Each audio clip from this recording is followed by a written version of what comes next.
Good morning 7th class. Science में हमारा 10th chapter चल रहा था जीवों में श्वसन। पिछली क्लास में हमने पढ़ा था कि सांस लेने की प्रक्रिया श्वसन कहलाती है। ये हम छोटी क्लासों से पढ़ते आए थे। अब हमने इसको डिटेल में पढ़ा था कि ऑक्सीजन को ग्रहण करना और कार्बन डाइऑक्साइड को छोड़ना श्वसन कहलाता है। अब आपको श्वसन के बारे में बताया। अपने नथुनों और मुख को यानी अपने जो नाक के जो छेद होते हैं, जो मुंह रहता है, उसको कसकर बंद कर दीजिए और घड़ी की ओर देखिए। आप कितनी देर तक इन दोनों को बंद करके रह सकते हैं। कुछ समय बाद ही आपने क्या महसूस किया, आपको जो होती है कितना समय लगा अपनी सांस को रोके रखने के लिए। अतः अब आप यह जान गए होंगे कि आप बिना सांस लिए अधिक देर तक जीवित नहीं रह सकते। श्वसन या सांस लेने का अर्थ होता है ऑक्सीजन से समृद्ध वायु को अंदर की ओर खींचना, यानी ऐसी वायु जिसके अंदर ऑक्सीजन हो उसको ग्रहण करना या खींचना, और कार्बन डाइऑक्साइड से समृद्ध वायु यानी जिसके अंदर कार्बन डाइऑक्साइड की मात्रा हो उसको बाहर निकालना। ऑक्सीजन से समृद्ध वायु को शरीर के अंदर लेना तो अंतःश्वसन कहलाता है, और कार्बन डाइऑक्साइड से समृद्ध वायु को बाहर निकालना उच्छ्वसन कहलाता है। तो ध्यान रखना, ऑक्सीजन को अंदर की तरफ लेना अंतःश्वसन और कार्बन डाइऑक्साइड को बाहर निकालना उच्छ्वसन होता है, और इसी अंतःश्वसन उच्छ्वसन को हम संयुक्त रूप से श्वसन कहते हैं। यह एक सतत प्रक्रम है, यानी निरंतर चलने वाली प्रक्रिया है जो प्रत्येक जीव के जीवन में हर समय या जीवन पर्यंत होता रहता है, अर्थात जब तक जीवन है तब तक। कोई व्यक्ति 1 मिनट में जितनी बार श्वसन करता है वो उसकी श्वसन दर कहलाती है।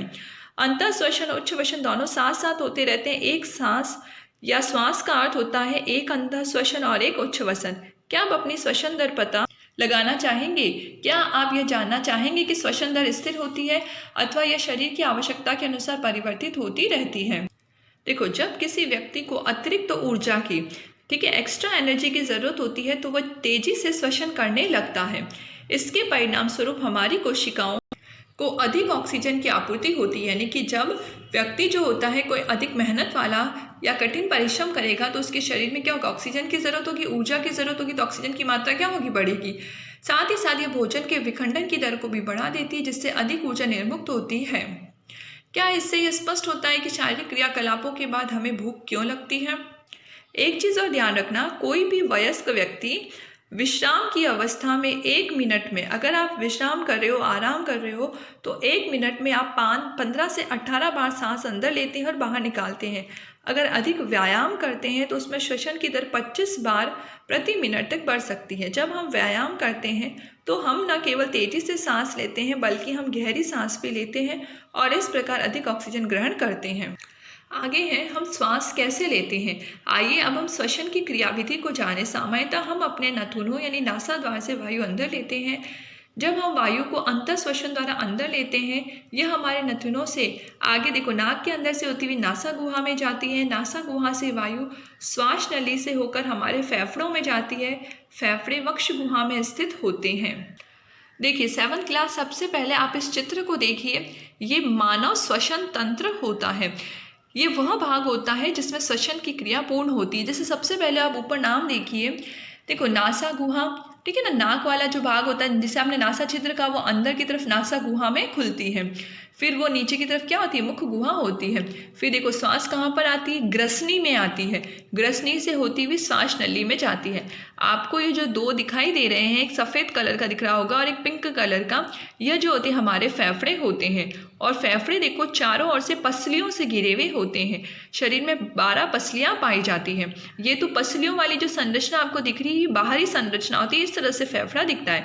अगर हम फेफड़े की आंतरिक संरचना की बात करें तो इस तरह से दिखाई देती है। आपको फेफड़े के अंदर कुछ जाल जैसा दिखाई दे रहा होगा। ये नलियों का जाल होता है जिसे हम श्वसनिका या श्वसनिकाएँ कहते हैं। ठीक है, यहीं से ऑक्सीजन आती है, ब्लड में यानी खून के साथ मिलती है और शरीर के विभिन्न भागों तक ऑक्सीजन पहुंचाई जाती है। और नीचे की तरफ क्या होता है, डायफ्राम की संरचना होती है। तो जैसे अगर आप सांस लोगे तो सबसे पहले सांस या आपकी ऑक्सीजन नासा गुहा से आएगी। नासा गुहा से होती हुई ग्रसनी श्वास नली में होती हुई फेफड़ों के अंदर जाती है। याद रखना, मनुष्य में 2 तरह के फेफड़े पाए जाते हैं, जिसे दायां फेफड़ा या फिर बायां फेफड़ा कहते हैं। हम आगे बढ़ते हैं। वक्ष गुहा पार्श्व में पसलियों से घिरा हुआ रहता है। यह बड़ी पेशीय वृत्त जो कि डायफ्राम कहलाती है, नीचे की तरफ आपको दिख रहा होगा, जिसे हम डायफ्राम कहते हैं। वक्ष गुहा को आधार प्रदान करती है। श्वसन में डायाफ्राम और पसलियों से बने पिंजर की गति सम्मिलित होती है। अगर हम श्वसन की क्रिया पढ़ेंगे तो डायफ्राम भी जो होता है ऊपर नीचे गति करता है, पसलियों में भी गति होती है, तो ये सब हम श्वसन में शामिल करते हैं। अंतःश्वसन के समय पसलियाँ ऊपर की ओर बाहर की ओर गति करती है और डायफ्राम जो होता है वो नीचे की ओर गति करता है। यह गति हमारी वक्ष गुहा के आयतन को बढ़ा देती है और वायु जो होती है वो फेफड़ों में आ जाती है। फेफड़े वायु से भर जाते हैं। उच्छ्वसन के समय पसलियाँ नीचे की ओर अंदर की ओर आती हैं, जबकि डायफ्राम जो होता है वो ऊपर की ओर अपनी पूर्व स्थिति में आ जाता है। यानी कि जैसे ही देखो, आप चित्र के माध्यम से समझने का प्रयास करो। इस तरफ देखो कि जिस तरह से अगर हम सांस लेते हैं तो देखो, आपको पहले तो तीर का निशान दिखा रहे हैं कि वायु जो होती है अंदर की तरफ आएगी। वायु जैसे ही अंदर की तरफ आएगी तो फेफड़े क्या होते हैं, फूल जाते हैं, और जैसे ही फेफड़े फूल जाएंगे तो डायफ्राम जो होता है नीचे की तरफ आएगा।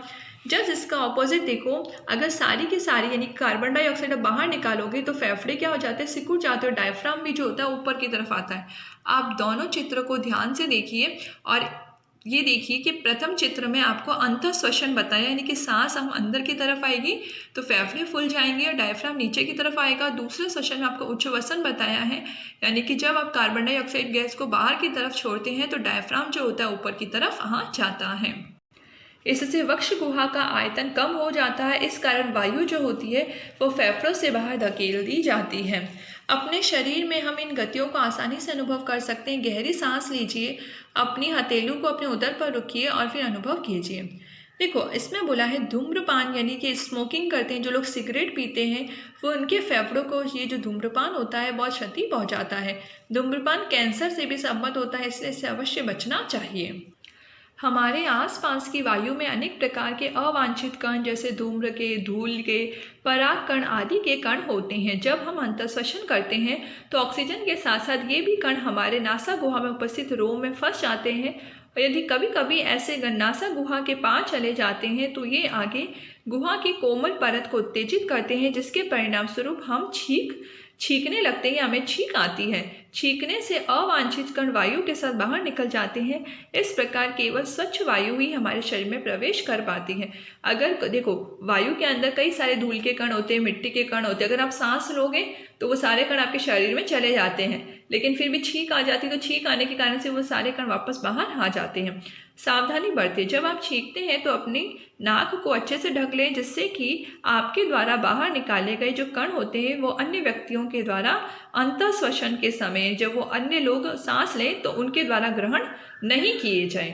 देखो 7th क्लास, आपको ये वाला जो चित्र है मानव श्वसन तंत्र का, ये वाला चित्र अपनी कॉपी में बनाना है।